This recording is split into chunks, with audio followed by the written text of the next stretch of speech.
আমরা অনলাইন স্কুলে আবার হাজির হয়েছি। ভৌত বিজ্ঞানের ক্লাস নেব আমি নিবিড় কৃষ্ণ ঘোষ, চক ইসলামপুর শ্রীকৃষ্ণ চম্পালাল মাহেশ্বরী উচ্চ বিদ্যালয়। আমরা আজকে সালফিউরিক অ্যাসিডের শিল্প পদ্ধতি এই বিষয় নিয়ে আলোচনা করব এবং শিল্প পদ্ধতির স্পর্শক পদ্ধতি নিয়ে আলোচনা করব। আমাদের সিলেবাসে 3টে অ্যাসিড আছে, হাইড্রোক্লোরিক অ্যাসিড, নাইট্রিক অ্যাসিড এবং সালফিউরিক অ্যাসিডের স্পর্শক পদ্ধতি। তো সালফিউরিক অ্যাসিডকে আমরা বলি রসায়নের রাজা। এই কথাটা প্রচলিত এই কারণেই যে সালফিউরিক অ্যাসিডের ব্যবহার কতটা কোন দেশ করে সেইটার পরিমাপ বা মাপকাঠি হয় সেই দেশ কতটা উন্নত সেটা বোঝানোর জন্য। সালফিউরিক অ্যাসিড আমরা যেমন হাইড্রোক্লোরিক অ্যাসিড, নাইট্রিক অ্যাসিড এই ধরনের অ্যাসিডগুলো তৈরি করতে ব্যবহার করি। আবার বিভিন্ন পদার্থ তৈরি করতে অন্য পদার্থ যেমন হাইড্রোজেন গ্যাস তৈরি করতে, সালফার ডাইঅক্সাইড গ্যাস তৈরি করতে, এগুলো করতেও সালফিউরিক অ্যাসিড আমরা ব্যবহার করি। আবার ইথাইল অ্যালকোহল, ইথার, ইথিলিন এবং ইথার এগুলো তৈরি করতেও সালফিউরিক অ্যাসিড ব্যবহার করা হয়। আমরা এমনি পেট্রোলিয়াম শোধনের ক্ষেত্রেও সালফিউরিক অ্যাসিড ব্যবহার করি। আমরা যে ব্যাটারি, বড় ব্যাটারি যেগুলো সেগুলোতেও সালফিউরিক অ্যাসিড ব্যবহার করি। ট্রাইনাইট্রোটলুইন বিস্ফোরক পদার্থ, টিএনটি, নাইট্রোগ্লিসাইড এইগুলোতেও আমরা কিন্তু সালফিউরিক অ্যাসিড মানে নানাবিধ ব্যবহার আছে। এবং এমনকি স্টিল তৈরির বিভিন্ন ক্ষেত্রেও আমরা সালফিউরিক অ্যাসিড ব্যবহার করি। তো যাই হোক, বিষয়টা হলো যে কোন দেশ কতটা উন্নত সেটা নির্ভর করা হয় সেই দেশ কত মানে মাপা হয় এক কথায়, সেই দেশ কতটা সালফিউরিক অ্যাসিড ব্যবহার করছে সেইটা একটা বোঝা যায়। সেই জন্য সালফিউরিক অ্যাসিডকে আমরা বলি রসায়নের রাজা। আর একদম শুরুতে মধ্যযুগে বলা যায় আরব দেশে গ্রিন ভিট্রিয়াল বা ফেরাস সালফেট এবং অ্যালাম এগুলোকে উত্তপ্ত করে সালফিউরিক অ্যাসিড তৈরি করা হয়। সেই জন্য সালফিউরিক অ্যাসিডকে সেই সময় বলা হতো অয়েল অফ ভিট্রিয়াল। কি বলা হতো? Oil of vitriol. ভিট্রিয়াল মানে তেলের মতো একটা পদার্থ ইত্যাদি। তো আমরা সালফিউরিক অ্যাসিডের সংকেত জানি।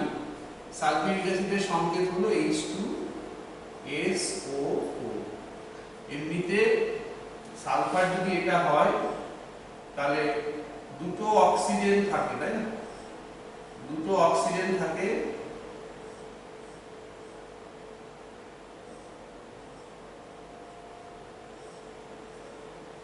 অনেকটা টেট্রাহেড্রাল স্ট্রাকচার আমরা পাই। তো দুটো হাইড্রক্সিল গ্রুপ থাকে। এবার মজা হলো এই অক্সিজেনটার সঙ্গে এই আরেকটা সালফিউরিক অ্যাসিডের হাইড্রোজেন তারা নিজেদের মধ্যে সংযুক্ত থেকে একটা ভারী তরলের মতো গঠন কাঠামো তারা তৈরি করে। তো যাই হোক, আমরা আজকে সালফিউরিক অ্যাসিডের প্রস্তুতি নিয়ে আলোচনা করব, যে প্রস্তুতিতে স্পর্শক পদ্ধতিটা আমরা ব্যবহার করব। তো এই প্রস্তুতির ক্ষেত্রে আমরা যদি একটু ইতিহাসগতভাবে ভাবি তাহলে আমরা দেখব পাইরোগাইন ফিলিপ 1831 সালে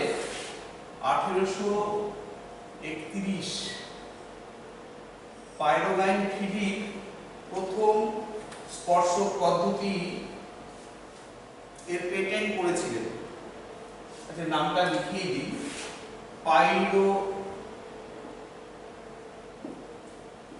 পেরেগাইন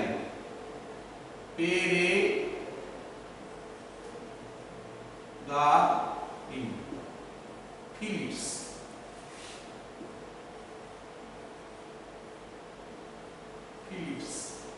তো যাই হোক, এরপর 1901 সালে জার্মান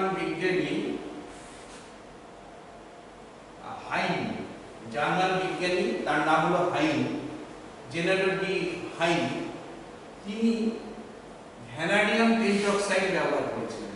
ভ্যানাডিয়াম পেন্টক্সাইড ব্যবহার করে, বিজ্ঞানী কি নাম বললাম? জেনারেল ডি হাইন। তিনি এই ভ্যানাডিয়াম পেন্টক্সাইডটাকে ব্যবহার করে স্পর্শক পদ্ধতিতে সালফিউরিক অ্যাসিড তৈরি করেছেন। এইখানে মানে পেরেগাইনে যেটা গাইন পেরেগাইন পেরেগাইন, তো পেরেগাইনের ক্ষেত্রে যেটা হয়েছিল সেটা হলো যে উনি লেড চেম্বার ব্যবহার করেছিলেন। এইগুলো এমনি সাধারণ জ্ঞানের বা নলেজের কথা বললাম। তো আমরা সালফিউরিক অ্যাসিডটা তৈরি করার ক্ষেত্রে যে জিনিসটাকে ব্যবহার করি সেটা হলো সালফার। তো একদম সাধারণভাবে যদি ভাবি সেটা হলো সালফার প্রকৃতিতে পাওয়া যায়, তার চিহ্ন এস। এই সালফারকে পোড়ানো হয়। প্রথম ধাপ হলো সালফারকে পোড়ানো। পোড়ালে কি তৈরি হবে? সালফার ডাইঅক্সাইড তৈরি হবে। এই সালফারটা আমি পাবো কোথায়? FeS2 একটা আকরিক, এমনিতে আয়রন পাইরাইডস বলি এটাকে আমরা। লেডের গ্যালেনা থেকেও কিন্তু এটা আমরা তৈরি করতে পারি। গ্যালেনা থেকেও অনেক সময় তৈরি করা হয়। তো এইটা নেব, নিয়ে আমরা চুল্লির মধ্যে পোড়াবো। অক্সিজেন নেব, অক্সিজেনটা কিন্তু শুকনো নেব, শুষ্ক অক্সিজেন নেব। ফেরিক অক্সাইড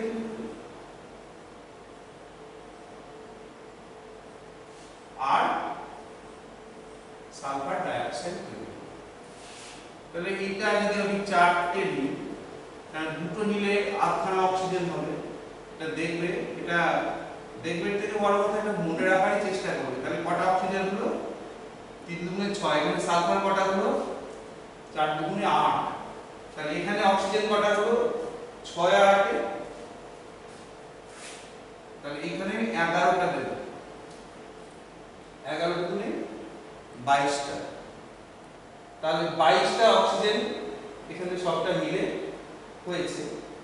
এই যে সালফার ডাইঅক্সাইড গ্যাসটা পেলাম, এই সালফার ডাইঅক্সাইড গ্যাসটাকে নিয়ে আমি প্রথম ধাপে বিক্রিয়া যদি ভাবি আমরা এটা, তাহলে দ্বিতীয় ধাপে আমি কি করব? পদ্ধতির কথা যখন আলোচনা করব তখন সেটা নিয়ে কথা বলব। দ্বিতীয় ধাপে আমি এই সালফার ডাইঅক্সাইডটাকে অনুঘটক হিসেবে ব্যবহার করব প্ল্যাটিনাম চূর্ণ। প্ল্যাটিনাম চূর্ণটাকে অ্যাসবেস্টাস বা সিলিকার জেলের উপরে গুঁড়ো গুঁড়ো করে ছড়িয়ে দেওয়া হয়, যাতে খুব কন্ট্যাক্ট টাইমটা বেশি ভালোভাবে মিশতে পারে সালফার ডাইঅক্সাইডের সঙ্গে। সালফার ডাইঅক্সাইডের সঙ্গে অক্সিজেন মিশবে প্ল্যাটিনামের সঙ্গে বিক্রিয়ার মাধ্যমে, এবং তারপরে তৈরি করবে সালফার ট্রাইঅক্সাইড। তাহলে এর সঙ্গে আমি কি দেবো? অক্সিজেন দেবো। তাহলে অক্সিজেন যদি দিই, সালফার ট্রাইঅক্সাইড তৈরি হবে। তো এই বিক্রিয়াটা তাপ উৎপাদনী বিক্রিয়া 196 কিলো জুল মতো তাপ উৎপন্ন করবে। এবার এইখানে আমি অনুঘটক কত দিলাম? কি দিলাম? প্ল্যাটিনাম অ্যাসবেস্টাস দিতে পারি, বা এটাকে আরো সহজভাবে ভ্যানাডিয়াম পেট্রক্সাইড ব্যবহার করি। আর আমি এখানে উষ্ণতা রাখবো কত? 450 ডিগ্রি সেন্টিগ্রেড উষ্ণতা রাখবো। এখানে একটা কথা বলার আছে। তাহলে এই বিক্রিয়াটা তাপ উৎপাদনী বিক্রিয়া, কিন্তু আমি আবার তাপ দিচ্ছি কেন? প্রশ্ন হলো এই তাপ দেওয়ার কারণ, এমনিতে বিক্রিয়াটা তাপ না দিলেও সালফার ডাইঅক্সাইড ট্রাইঅক্সাইড যেটা তৈরি হতো, সেই তৈরি হওয়ার গতিটা খুব মন্থর হতো, আস্তে আস্তে হতো, প্রোডাকশন ভালো হতো, পরিমাণে বেশি হতো, উভমুখী বিক্রিয়া এর ভিতরে। তো এইটা আমরা দেখবো যে এইটাকে যদি আমরা একটু তাপ দিই, কি হবে? তাপ দিলে অণুগুলোর মধ্যে গতিশক্তি বাড়বে, আর গতিশক্তি বাড়লে প্ল্যাটিনামের সঙ্গে সংস্পর্শ তাড়াতাড়ি হবে, তাড়াতাড়ি হলে বিক্রিয়ার গতি বৃদ্ধি পাবে। কিন্তু আমি কোন তাপ দিলে বিক্রিয়াটা উল্টো দিকে আসবে না, সেইটাও আমাকে মাথায় রাখতে হবে। আর সেই জন্য আমি সর্বোত্তম উষ্ণতা বা ক্রিটিক্যাল টেম্পারেচার বলে একটা উষ্ণতা নির্ধারণ করব, যে উষ্ণতাতে আমার বিক্রিয়ার গতিটা লাভজনক হবে, অথচ উভমুখী বিক্রিয়ায় পেছন দিকে বিক্রিয়াটা আমার আসবে না। তো সেই সর্বোত্তম উষ্ণতাটাকে আমরা ধরি 450 ডিগ্রি সেন্টিগ্রেড। আরেকটা বিষয়, সেটা হলো এই বিক্রিয়াটা যেদিকে আমরা করছি, যদি আমরা চাপ বৃদ্ধি করি, এখানে দেখো এখানে অক্সিজেন আছে, তাহলে এই দিক থেকে এদিকে যদি যেত, আমরা কি দেখতাম যে চাপ বৃদ্ধি করলে বিক্রিয়ার সম্মুখমুখী বিক্রিয়ার বেগটা বাড়তো। কিন্তু বিক্রিয়াটাই যেহেতু মোটামুটি পাওয়া যায়, ফলে আমরা বিক্রিয়ার চাপ খুব একটা বাড়ানো হয় না। 1 থেকে 2 অ্যাটমসফিয়ারিক প্রেসার বা বায়ুমণ্ডলীয় চাপে এই বিক্রিয়াটা করা হয়। তাহলে আমরা পেলাম সালফার ট্রাইঅক্সাইড পেলাম, এখানে প্ল্যাটিনাম বা ভ্যানাডিয়াম পেন্টক্সাইড ব্যবহার করা হয়। এখানে আরেকটা বিষয় উল্লেখ করবার আছে, এই যে প্ল্যাটিনাম গুঁড়ো গুঁড়ো করে আমরা ব্যবহার করছি, গ্রাউন্ড করে আর কি সিলিকার উপরে ছড়িয়ে, বা ভ্যানাডিয়াম পেন্টক্সাইড, এইটা প্ল্যাটিনামের ক্ষেত্রে বেশি হয়। প্ল্যাটিনাম তো খুব দামি জিনিস। এবার ধূলিকণা এই প্ল্যাটিনামের উপরে যদি চাপা পড়ে যায়, ধুলো পড়ে যায়, তাহলে কি হয়? তাহলে অক্সিজেনের সঙ্গে এই প্ল্যাটিনাম, সালফার ডাইঅক্সাইডের সঙ্গে এই প্ল্যাটিনের সংস্পর্শ হয় না। সংস্পর্শটা হলে তো বিক্রিয়া হবে না, কারণ এই পদ্ধতিটার নামই সংস্পর্শ, স্পর্শ পদ্ধতি। সেই জন্য আমরা আর এর সঙ্গে বিষক্রিয়া করে আর্সেনাস অক্সাইড। আর্সেনাস অক্সাইড এই প্ল্যাটিনামের সঙ্গে বিষক্রিয়া করে। ফলে আমরা কি করব না, এই প্ল্যাটিনাম এর বিষক্রিয়ায় যাতে ধূলিকণাগুলো না করতে পারে, আর্সেনিয়াস অক্সাইড যাতে না কোনোভাবে মিশে থাকতে পারে এই বাতাসের সঙ্গে, সালফার ডাইঅক্সাইডের সঙ্গে, সেই জন্য আমরা জলের ধারার মধ্যে দিয়ে, সালফিউরিক অ্যাসিডের মধ্যে দিয়ে এবং ফেরিক ক্লোরাইডের মধ্যে দিয়ে পাঠাবো, যার মধ্যে দিয়ে পাঠানোর ফলে আমার এই আর্সেনিকটা দূর হয়ে যাবে। তো এইটা গেল। এরপরে যেটা বিষয় সেটা হলো তৃতীয় ধাপ। তৃতীয় ধাপে আমরা কি করব? এই যে সালফার ট্রাইঅক্সাইড তৈরি হলো, আমরা নীতিগতভাবে এই কথাটা বলতে পারি যে এর সঙ্গে জল দিলাম, দিয়ে সালফার ট্রাইঅক্সাইডের সঙ্গে বিক্রিয়া করলে সালফিউরিক অ্যাসিড তৈরি হয়ে যাবে। একদম সহজ করে ভেবে নিতে পারি। কিন্তু দুটো বিষয় আছে, খুব মন দিয়ে শুনতে হবে। এই বিক্রিয়াটার ফলে প্রচুর তাপ উৎপন্ন হবে। এই বিক্রিয়াটার ফলে প্রচুর তাপ উৎপন্ন হবে। কেন হবে? সালফিউরিক অ্যাসিড তৈরি হবে, তার সঙ্গে জল মিশবে। সালফিউরিক অ্যাসিড যেটা তৈরি হলো তার সঙ্গে আবার জল মিশবে। জলের সঙ্গে সালফিউরিক অ্যাসিডের সংস্পর্শে প্রচুর তাপ হবে, এবং সেই তাপে সালফিউরিক অ্যাসিড কিন্তু আবার বিয়োজিত হয়ে যেতে পারে। H2SO4 আবার বিয়োজিত হয়ে যেতে পারে। তাহলে কি বিয়োজিত হলে, সালফিউরিক অ্যাসিড বিয়োজিত হলে কি পাবো? সালফার ডাইঅক্সাইড পাবো, জল পাবো, আর অক্সিজেন পাবো।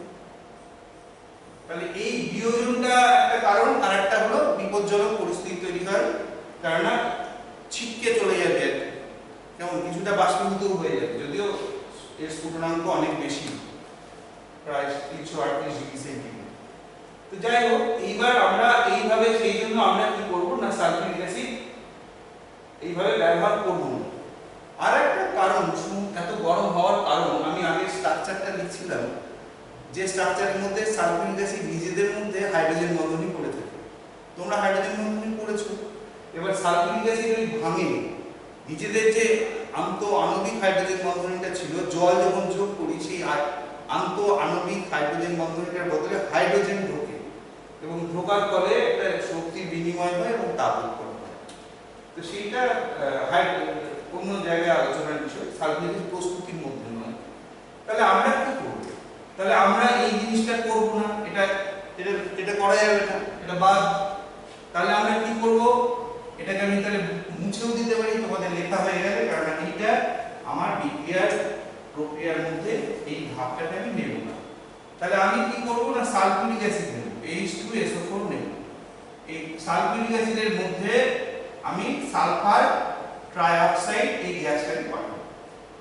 এই গ্যাসটাকে পাঠালে কি হবে? ধারার মধ্যে দিয়ে যখন যাবে, পাইরোসালফিউরিক অ্যাসিড তৈরি হবে। পাইরোসালফিউরিক অ্যাসিডকে আমরা কি বলি? পার ডাইসালফিউরিক অ্যাসিড। যেহেতু দুটো সালফার আছে এখানে, ডাইসালফিউরিক, পার ডাইসালফিউরিক অ্যাসিড। তাহলে এই তৃতীয় ধাপে আমার এই জিনিসটা তৈরি হলো।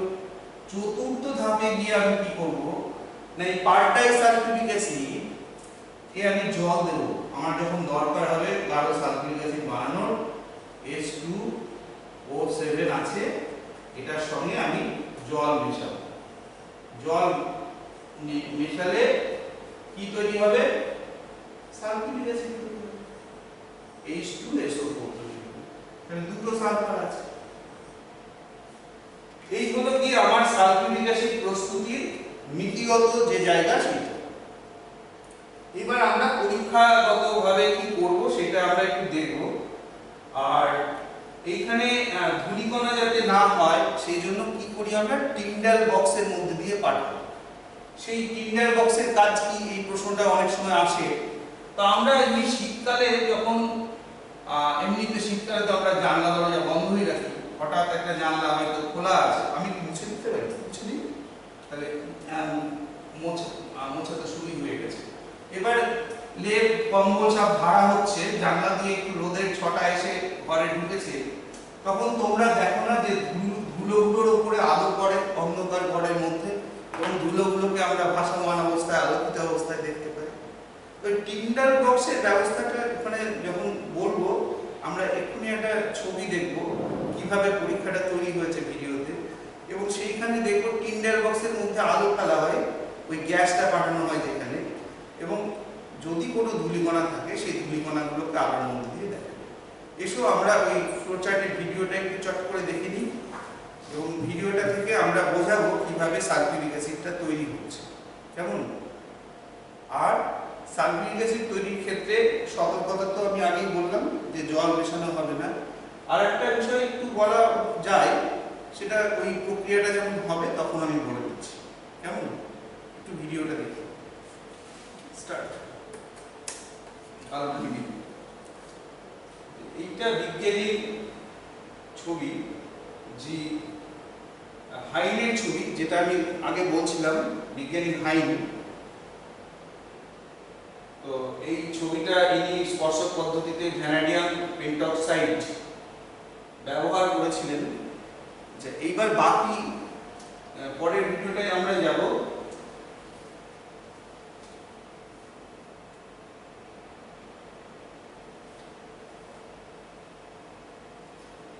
এইখানে আগে দেখো, এই ভিডিওটা এই ছবিটা তোমাদের বইতেও আছে। তাহলে আমরা কি করেছি এখানে এই যে দেখছো এইভাবে তাক তাক করা আছে, বিভিন্ন তাক রাখা আছে। এই তাকগুলোর মধ্যে দিয়ে এখানে কি রাখা আছে না ফেরাস সালফাইড এর আকরিক রাখা আছে। তো এইবার এইটাকে আমরা কি করব না, বা সালফারের সঙ্গে অক্সিজেন পাঠানো হবে। এইটা এখানে অক্সিজেন পাঠালে এই অক্সিজেনটার সঙ্গে বিক্রিয়া করবে, করে সালফার ডাইঅক্সাইড গ্যাস তৈরি হবে। এই সালফার ডাইঅক্সাইড গ্যাস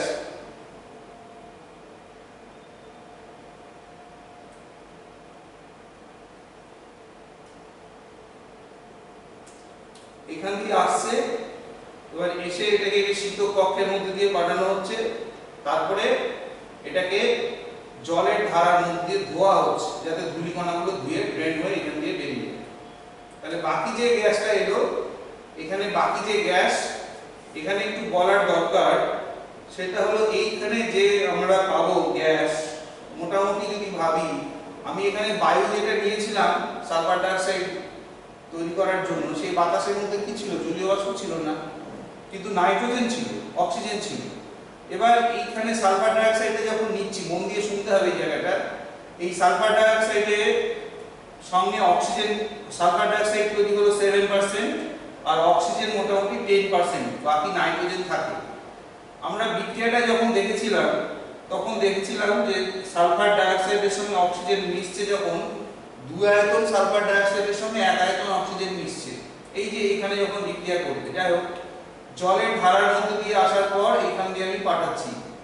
এইখানে যখন পাঠাচ্ছি, এইখানে পাঠানোর সময় আমি একটু আগে বোধহয় ফেরিক ক্লোরাইড করেছিলাম ভুল করে, তো এইখানে যখন আমি পাঠাচ্ছিলাম ফেরিক সালফিউরিক অ্যাসিডের ধারার মধ্যে দিয়ে যখন পাঠালাম, তখন সালফিউরিক অ্যাসিডের মধ্যে দিয়ে ধূলিকণা, আর্সেনিক অক্সাইড যা ছিল সব চলে যাওয়ার কথা, আর্সেনিক অক্সাইড। তবু যদি থাকে সালফার ডাইঅক্সাইড, অক্সিজেন, তার সঙ্গে নাইট্রোজেন তো আছেই, যদি আর্সেনিক অক্সাইড থাকে, ফেরিক হাইড্রোক্সাইড, আমি বোধহয় ফেরিক ক্লোরাইড বলেছিলাম, তো যা ফেরিক হাইড্রোক্সাইডের মধ্যে দিয়ে যখন আমি পাঠাবো, তখন এই আর্সেনিকটা একদম, আর্সেনাস অক্সাইডটা পুরোপুরি দূর হয়ে যাবে। এরপরে আমি পাঠাচ্ছি, দেখো এই যে টিন্ডার বক্স বললাম, এখানে একটা আলো ফেলা হয়, অন্ধকার ঘরের মধ্যে আলো যখন ফেলা হয়, তখন কি হয় না, এর মধ্যে যদি কোনো ধূলিকণা থাকে সেগুলোকে আমরা দেখতে পাই। যদি ধূলিকণা থাকে তাহলে কি করব, তখন আবার এই প্রসেসটা এইখান থেকে রিপিট করব, দিয়ে আবার জলের ধারা, আবার সালফিউরিক অ্যাসিড, আবার ফেরিক হাইড্রোক্সাইড, এইটার মধ্যে দিয়ে আমি চালাবো। এবং এইটার মধ্যে দিয়ে চালানোর পর আবার টিন্ডার বক্সের মধ্যে পাঠাবো। টিন্ডার বক্সে পাঠানোর পরে আমি দেখব যে আর ধূলিকণা আছে কিনা। এবার যদি ধূলিকণা না থাকে, তাহলে আমি এইটাকে পাঠিয়ে দেবো। এই যে গ্যাসটা এদিক দিয়ে আসছে, এখানে দেখো গ্যাসটা এদিক দিয়ে ঢুকছে, এদিক দিয়ে বেরোচ্ছে, আবার এদিক দিয়ে ঢুকছে, এদিক দিয়ে বেরোচ্ছে। এই যে একটা এখানে ফুটো আছে, এখানে ফুটো আছে, এখানে ফুটো আছে, আর এই তাকে তাকে বিভিন্ন তাক করা আছে, এগুলো ছোট ছোট তাক। এই তাকগুলোর মধ্যে কি রাখা আছে না ভ্যানাডিয়াম পেন্টক্সাইড বা প্ল্যাটিনাম চূর্ণ। এবার এই তাকের মধ্যে কি হবে না বিক্রিয়া হবে। বিক্রিয়া হলে কি হবে না সালফার ডাইঅক্সাইডের সঙ্গে অক্সিজেন যুক্ত হবে, যুক্ত হয়ে সালফার ট্রাইঅক্সাইড তৈরি হবে। এই সালফার ট্রাইঅক্সাইড এবার কি হবে, এইখান দিয়ে বেরিয়ে আসবে, বেরিয়ে এটা কোয়ার্টজপূর্ণ একটা স্তম্ভ ফুটো ফুটো ফুটো ফুটো আছে, যাতে গ্যাসটা এদিক থেকে উপরের দিকে যেতে পারে। উপর থেকে গাঢ় সালফিউরিক অ্যাসিড 98% গাঢ় সালফিউরিক অ্যাসিড আমরা দিই। সালফিউরিক অ্যাসিডের ধারা এখানে পাঠানো হচ্ছে। একদম গাঢ় সালফিউরিক অ্যাসিডের ধারা পাঠালে সালফার ট্রাইঅক্সাইডের সঙ্গে সালফিউরিক অ্যাসিড যুক্ত হচ্ছে, যুক্ত হয়ে আমরা দেখব যে পার্ট ডাই সালফিউরিক অ্যাসিড তৈরি হবে। এই পার্ট ডাই সালফিউরিক অ্যাসিড তৈরি হওয়ার পর আমরা এটাতে কি করব না জল মেশাবো।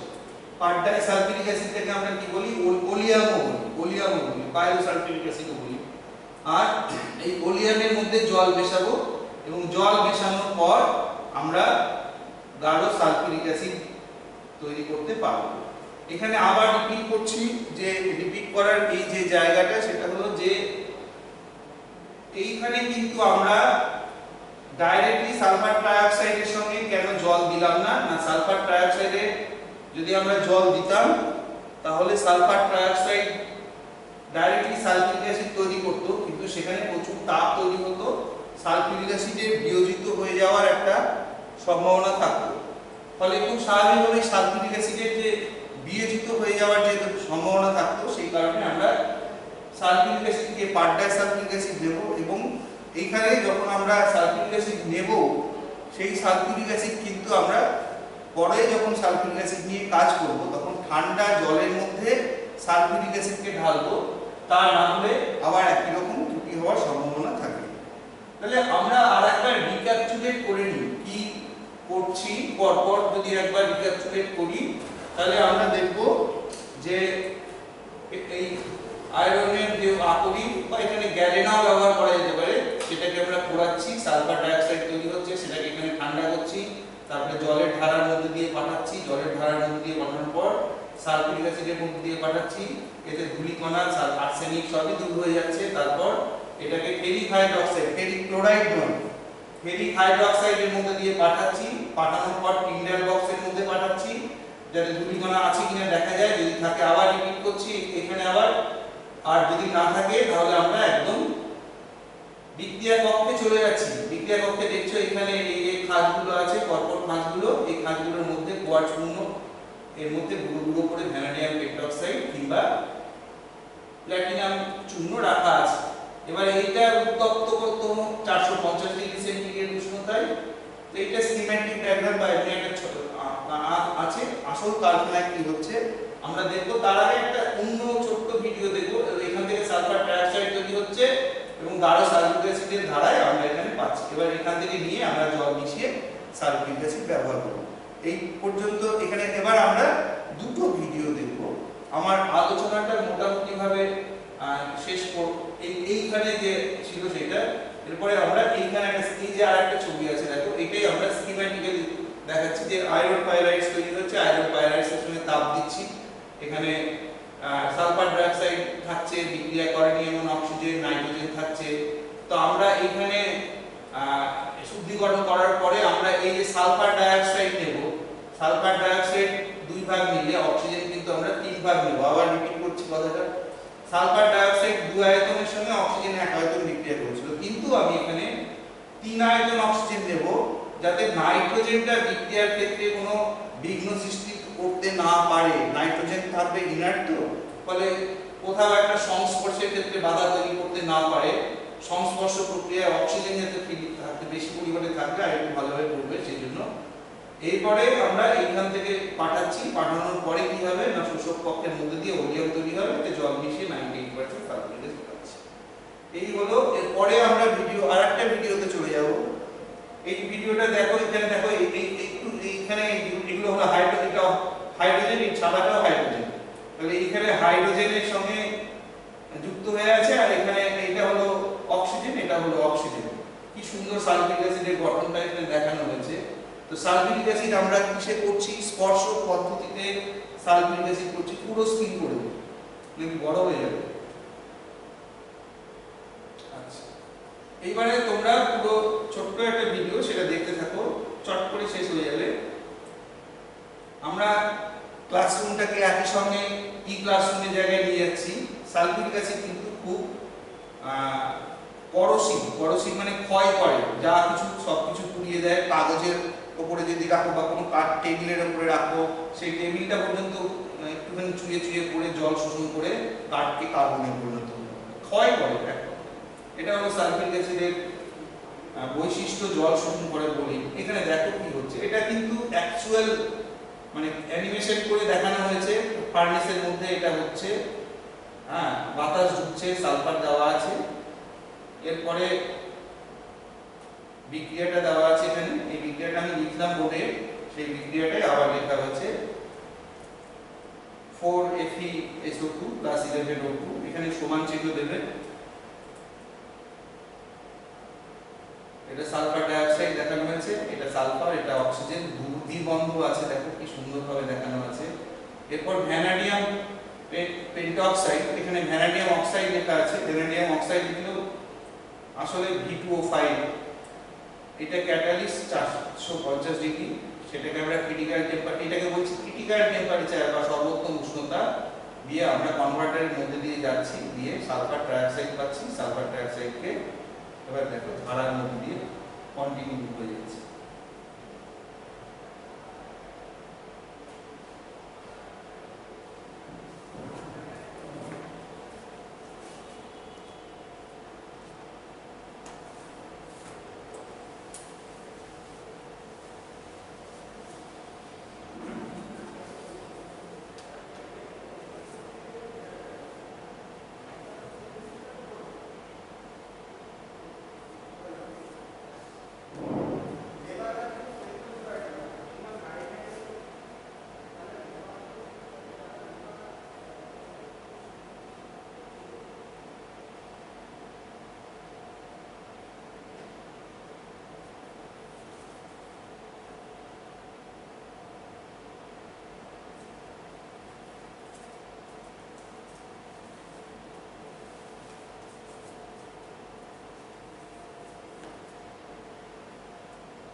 তাহলে ভ্যানাডিয়াম পেন্টঅক্সাইড থেকে জলে ঢালা দিচ্ছে, জলের ঢালা দিয়ে দেখছো যে ওলিয়াম তৈরি হচ্ছে। এই ওলিয়ামটাকে আবার এখানে নিয়ে এখান দিয়ে জল মিশিয়ে সালফিউরিক অ্যাসিড ফাইনাল প্রোডাক্ট হিসেবে করা হচ্ছে। এখানে নব সিস্টেম থাকবে, এখানেও নব সিস্টেম থাকবে। ফলে আমরা আর এখানে যে গ্যাসটা হবে ওয়েস্ট গ্যাস কি পাবো? নাইট্রোজেন পাবো, নাইট্রোজেনটা বেরিয়ে যাবে। আর যে অক্সিজেনটা ব্যবহার করবে না বা যে সালফার ডাইঅক্সাইডটা মাটি থেকে যাচ্ছে, বিক্রিয়া করছে না, সেই সালফার ট্রাইঅক্সাইডটাও যেটা বিক্রিয়া করছে না সেটাও বেরিয়ে যাবে। এইভাবে আমরা 98% পর্যন্ত পাবো। অ্যানিমেশনের সাহায্যে আমরা এটা খুব সুন্দরভাবে তোমাদের দেখানোর চেষ্টা করলাম। এবারে চলে যাবো সোজাসুজি কারখানা। একদম এই ভিডিওটায়, পরের ভিডিওটায় তোমাদের দেখাবো যে একদম সালফিউরিক অ্যাসিডের কারখানাতে আমরা যেতে পারবো না। ফলে এটা আমরা অনেক সময় যে বিভিন্ন এক্সপোজার ভিজিটে যাই, গিয়ে আমরা বিভিন্ন জায়গায় বেড়াতে গিয়ে সেখানে কিভাবে কিছু হচ্ছে সেটা দেখি। তো আমরা আজকে তোমাদের এই ক্লাসের মধ্যে দিয়ে সেখানে চলে যাওয়ার চেষ্টা করব। একটা সালফিউরিক অ্যাসিড তৈরি হয় যেখানে, যে কারখানায়, সেখানে অ্যাকচুয়ালি কিভাবে হয় সেটা একটু তোমরা ছোট করে দেখো।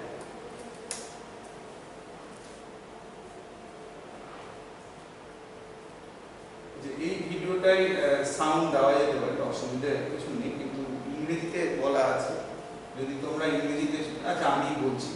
এখানে দেখো সালফারগুলোকে পোড়ানো হচ্ছে। এখানে এই যে সালফার, এগুলো পুড়িয়ে ধোঁয়া দেখছো বেরোচ্ছে, এই যে কারখানা থেকে যে ধোঁয়াগুলো বেরোয়, তাহলে কত বড় এটা বিদেশের একটা কারখানার ছবি সেখানে করা হয়েছে।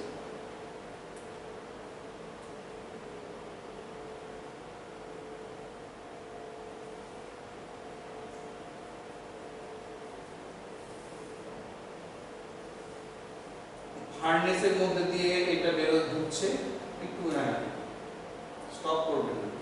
এইবার এখানে অক্সিজেন কনভার্টারের মধ্যে দিয়ে পরিবর্তন হচ্ছে, একটু এগিয়ে দেওয়া যেতে পারে, চক্র করে স্পিড বাড়িয়ে দেওয়া যেতে পারে। আর সালফার ট্রাইঅক্সাইড এখান থেকে অক্সিজেন নিয়ে সালফার ট্রাইঅক্সাইড তৈরি হলো। সালফার ট্রাইঅক্সাইড অ্যাবজর্পশন হওয়ার পর সালফিউরিক অ্যাসিড ডায়োড। এটা পদ্ধতিগতভাবে যেটা আমি আগে বললাম তোমাদের, সেই জায়গাটায় আছে। নাইট্রিক অ্যাসিড থেকে আবার তৈরি হচ্ছে এবং এখানে বোতলের মধ্যে স্টোরেজ করছে। এটা হলো কারখানায় যেভাবে হয় সেভাবে দেখানো আছে। এবারে দেখো যে সালফারকে পোড়ানো হবে, সালফার পুড়িয়ে কনভার্টার, এটা হলো কনভার্টার। তার আগে যেটা দেখিয়েছিল সালফার, এটা হলো অ্যাডজর্পশন টাওয়ার, যেখানে শোষণ করবে, যেখানে তারপর হলো স্টোরেজ ট্যাঙ্ক, এগুলো বড় বড় জায়গা সেখানে রাখা হবে। এবার এইভাবে আমরা স্টোর করার পর গাড়ি করে বিভিন্ন জায়গায় নিয়ে যাব।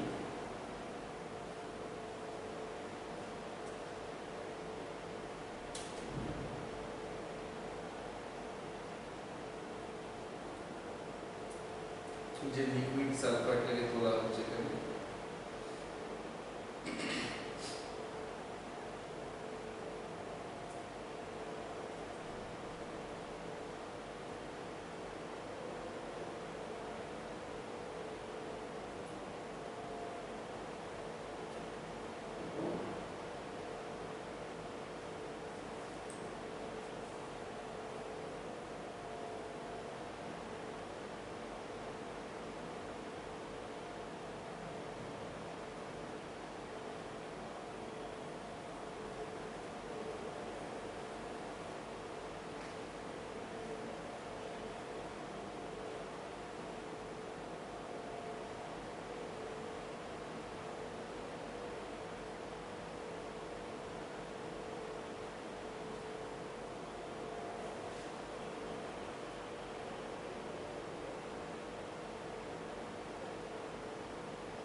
এইগুলো হলো ভ্যানাডিয়াম পেন্টক্সাইড। এই যে ফুটো ফুটো গুলো দেখছো, এর মধ্যে দিয়ে কন্ট্যাক্ট হবে, কন্ট্যাক্ট হয়ে তৈরি হবে। এখানে ছবিতে দেখো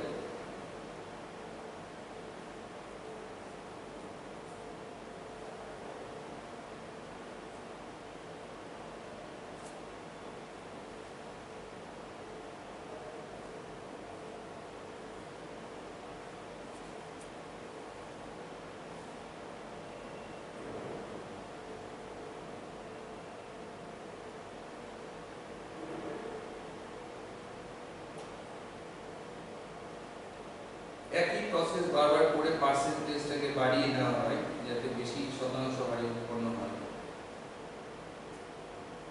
বারবার পাঠানো হচ্ছে, পাঠিয়ে সালফার ডাইঅক্সাইডের পরিমাণটাকে বাড়ানো হচ্ছে, সালফার ট্রাইঅক্সাইডের একই রকমভাবে বাড়ানো হচ্ছে এবং আলটিমেটলি আমরা বেশি করে পাচ্ছি। এগুলোকে ভেঙে ভেঙে নিলে আরো বেশি ভালো হবে। আলোটা নিভাটা একটু বেটার।